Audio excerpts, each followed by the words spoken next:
Doctors of Reddit, what are some of your anti-vax parent stories? Had a kid come in for generic upper respiratory virus, asked mom if he was vaccinated as is routine, and she said no. When I asked why not, her response was, "Well, my boyfriend was vaccinated and he still got meningitis, so they don't even work." I told her that's the same as saying your friend got bruised by a seatbelt in a car accident, so you don't wear them when you drive. We had a 14-year-old female come in for abdominal pain one time. She weighed around 80 pounds, looked sickly, and her mother refused to let her eat anything but a handful of things, and nothing with very much protein at all. She literally had a binder full of articles about how horrible vaccines are, all the bad things they put in food these days, etc. She completely brainwashed this kid, so the kid believed it too. Her labs showed malnutrition, her teeth were horrible. It was just a sad case all around. Not a doctor, but a story I heard stuck with me. The head of pediatrics from a Toronto hospital, I forgot which one, was giving a talk and told a story about how early in her practice, she had a little boy in for his scheduled vaccines and was answering the nervous mother's questions. The mother planned to go ahead with the vaccines, but had heard a lot of anti-vax propaganda, and so she was worried and had lots of questions. While they were talking, but before they administered the vaccines, this poor little kid suffered a grand mal seizure. It was really bad. The kid ended up getting admitted to the hospital and suffered a fairly serious brain injury. It occurred to the pediatrician much later that if that seizure had hit 10 minutes later, or if the appointment had been 10 minutes earlier, nothing would have ever convinced that poor mother that it wasn't the vaccine that caused the seizure. Had a 5 or 6-year-old patient who had a super hippie mom. No reason for not vaccinating other than she doesn't want to, despite counseling many times. The kid also had asthma and would consistently come in for exacerbations despite prescribing appropriate controller meds. The amount of exacerbations just didn't make sense. One day, I sent my student to see him first while I called the pharmacy to see if his meds were received. The student came back saying, "I can't get a history from mom. She's literally falling asleep while talking to me." Also, pharmacy said the meds haven't been picked up from the last 3 visits. That was enough for me to call CPS. Mom was on drugs. Living situation? Deplorable. Last I heard, kid was moved to an aunt who caught him up with age-appropriate vaccines. When I was a med student, I had a parent who wanted to do a delayed vaccination schedule. Basically, it means that you get all the same vaccinations, but you pointlessly and foolishly do it over a longer period of time. The mom had read a book promoting this practice that was unfortunately written by an MD. My pediatric attending had zero chill. "Is that book written by Dr. Blank?" "Yes." "Well, you should know I was in the same medical school as Dr. Blank, but I got much better scores than he did." Not a doctor, but my significant other works with children who have autism. She has one parent that constantly tells her she regrets vaccinating her kid. She then asks questions to my significant other about which vaccines are the ones that cause autism, as if it's a big secret. My significant other tells her that autism is predetermined before birth and signs just aren't noticeable until around 2 years of age. She still tries to justify her logic with other anti-vax parent stories from Facebook. My significant other has 2 master's degrees towards this field. It blows my mind how they can still argue with overwhelming facts.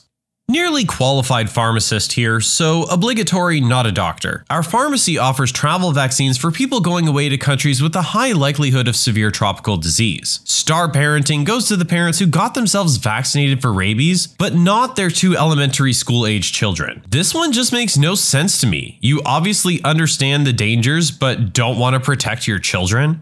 In medical school, I saw a kiddo whose parents refused vaccines, and so they were given the vaccine refusal form to sign. This form essentially said that the parents understood that refusing vaccines was against medical advice, that their kiddo could get sick from all those preventable diseases, and that they wouldn't hold the doctor or practice liable for any complications that the kiddo may get from said preventable diseases. This mom pulled out a Sharpie and blacked out the part about the doctor not being liable. The parents thought we'd be cool with them just changing the form just for them, and they wanted the doctor to be held liable for their moronic choice. Of course this didn't work, and they were told to sign the form or they would be discharged from the practice and have to find another. They refused to sign and were told to leave after given a list of other pediatricians in the area. These folks are delusional, thinking you can just alter a legal form like that with a Sharpie. Some people blow my mind.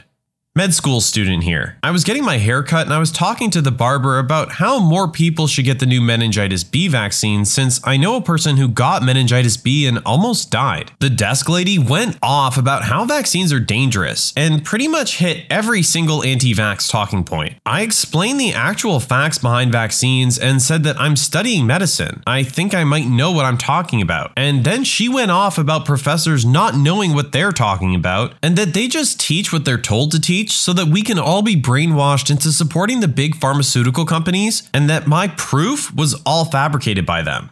Not a doctor, but a nurse and a vaccine advocate. Once had a public argument with a friend from long ago. He argued that by not vaccinating his kids and risking terrible side effects and possible autism, he was placing no one else at risk. However, acknowledging the potential risk to his kids. After attempting to explain the potential risk to others and him failing to understand, I created an analogy which I still use to this day. Imagine if my kids and your kids get into the same car. Both of your kids don't put on seatbelts. Therefore, if there's an accident, there's an increased risk that your kids will die and also harm my children in the process. This seemed to click with him, and he doesn't share his anti-vax propaganda on social media anymore. Thank you. We have someone who can be spoken to and understand the facts and can change their way of thinking. We actually found an adult.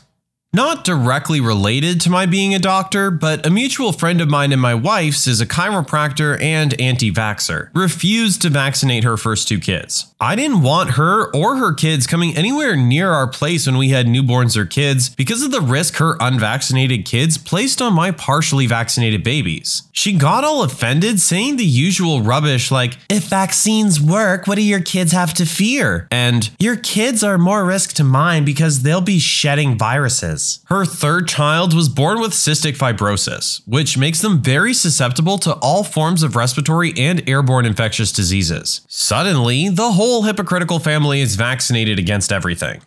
Not a doctor, but I worked at a children's hospital in research, at the time as a coordinator. A bunch of us were sitting in our office space talking about medical care of some sort casually. I think maybe flu vaccines, and one coordinator cuts in. "Well, I don't know if you've seen the recent research, but there are a number of issues with vaccines that make them unsafe. They're highly correlated with autism." The room got quiet because everyone was polite. One person said, "Oh, I had heard that," I think in an effort to not alienate the girl. I responded, "That's not true," because I couldn't not say that. She said, "Yeah, I'll send you the link." I said, "I think I've probably read the study. It's been rescinded." Then it got more awkward. This was probably in 2017. I just couldn't believe that in 2017, a person whose job it is to understand research at a hospital with children can fall victim to bad research that has not been supported by any reputable source since probably the 90s.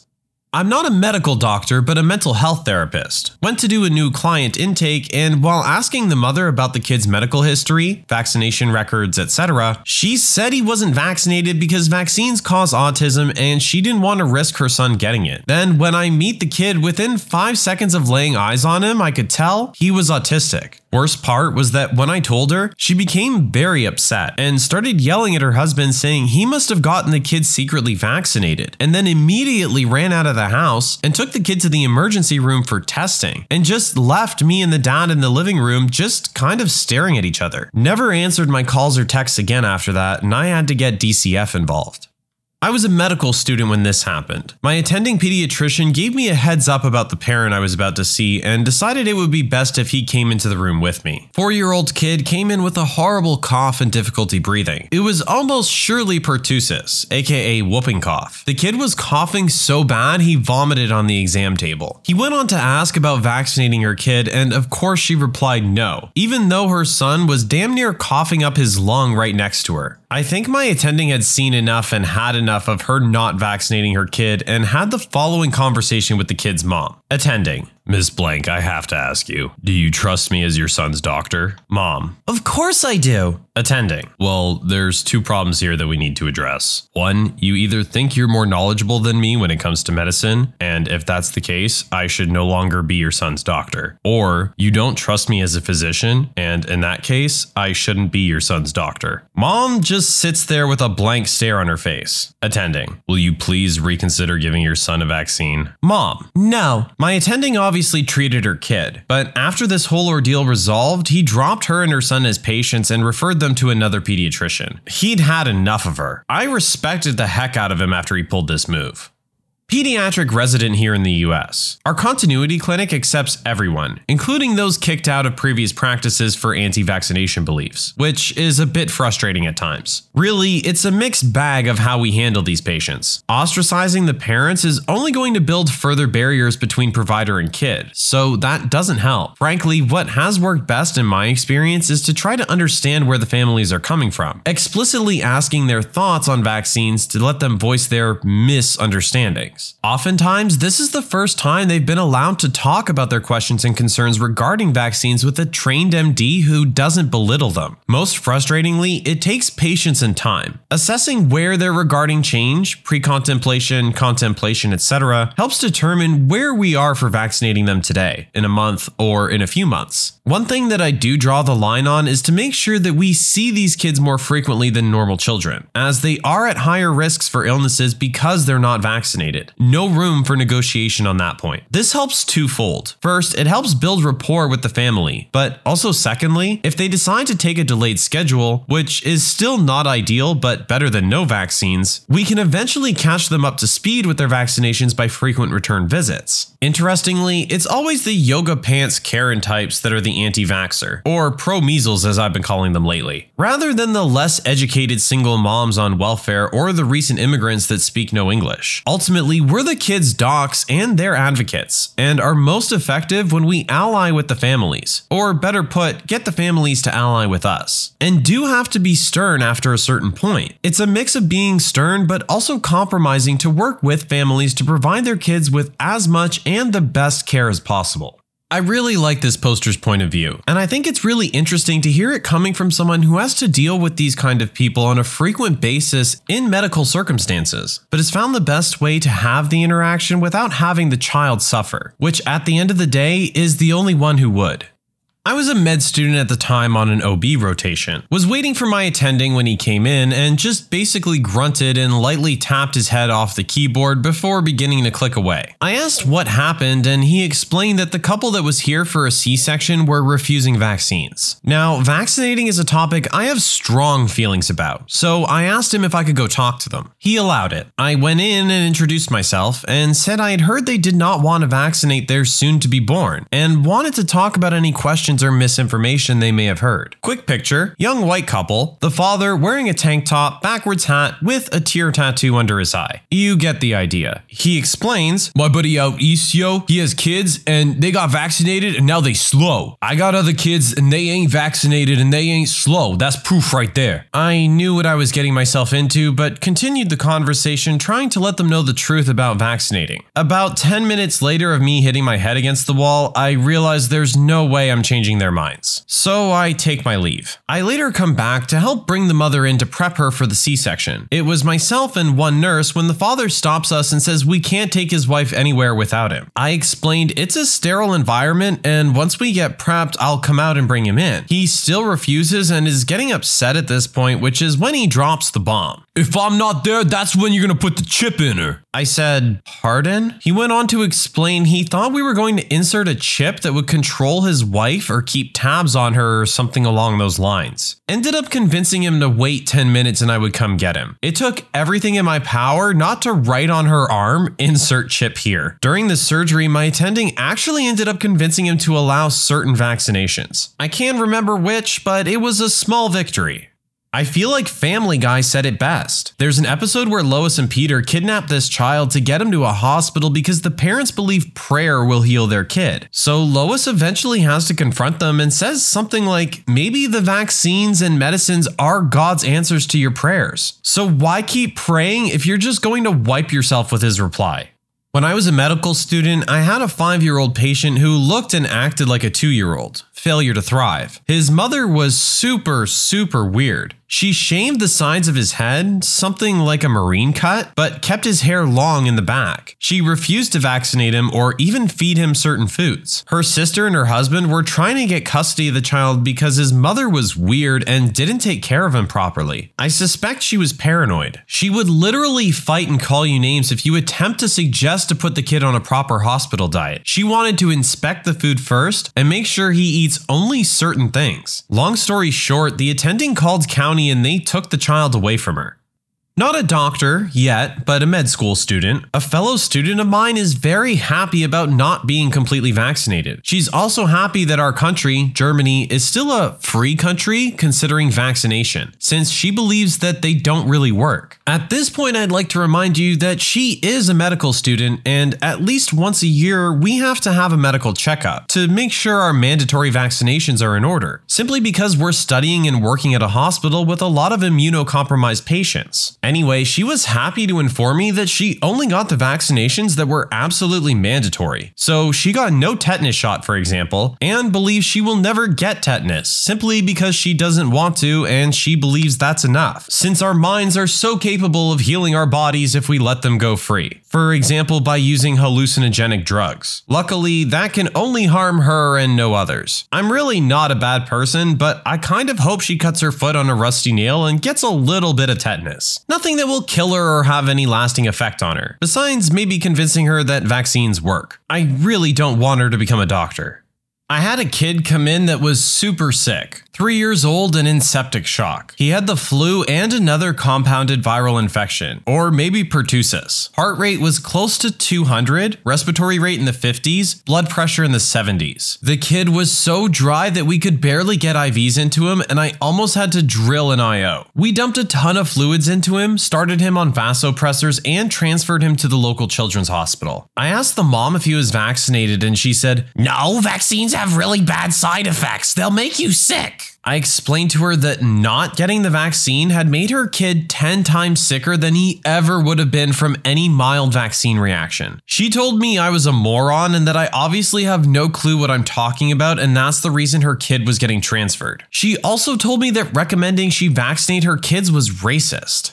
Yeah, the end of that one is kind of a big question mark. We want everyone to be vaccinated. That's kind of the point. Race is completely irrelevant. Bringing race into this conversation is really weird.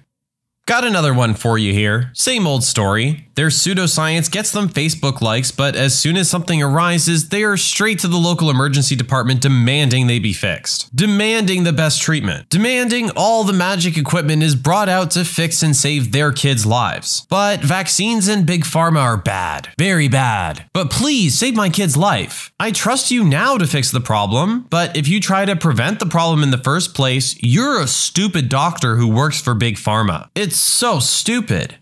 I have the opposite of what you're expecting to hear, I assume. As a medical student, I went to see a young child less than 1 year old in the outpatient clinic before the attending. The child was due for vaccines, and I talked to the parents about getting them on that day. The parents said they had reservations about them, so I talked to them about their reservations. We talked about all of the things they'd read on the internet and walked through each point one by one. One of the benefits of being the medical student is you have nothing but time. I explained how vaccines are made and how they work. They don't have the mercury preservative they once did. Some vaccines are live but attenuated, and others are immunogenic sequences bound to a protein. And why we get so many so early. That's when you're most likely to be affected by these diseases. They were concerned about the effects of so many vaccines at once. This is a common concern, but we challenge your system less with a vaccine than you see walking around in the world every day. And they asked about them making the child sick. Not possible with anything but a live vaccine, and that's why those are attenuated. They're such a small dose that a non-immunocompromised individual should have no problem with them, even though you might feel a little sick because we activate your immune system. And that's how you feel when that happens. The whole discussion probably took about a half an hour, and then they decided to go forward with the vaccines. As it turns out, most people are just scared, and who can blame them? With all the misinformation in the world, it's easy to see how parents get to that point. But they're also human, and when you sit down and talk to them like the people that they are, intelligent and able to understand your points, they respond in a positive way. It's one of the moments in medical school that I reflect on frequently, especially when things are tough and I feel like being impatient with people.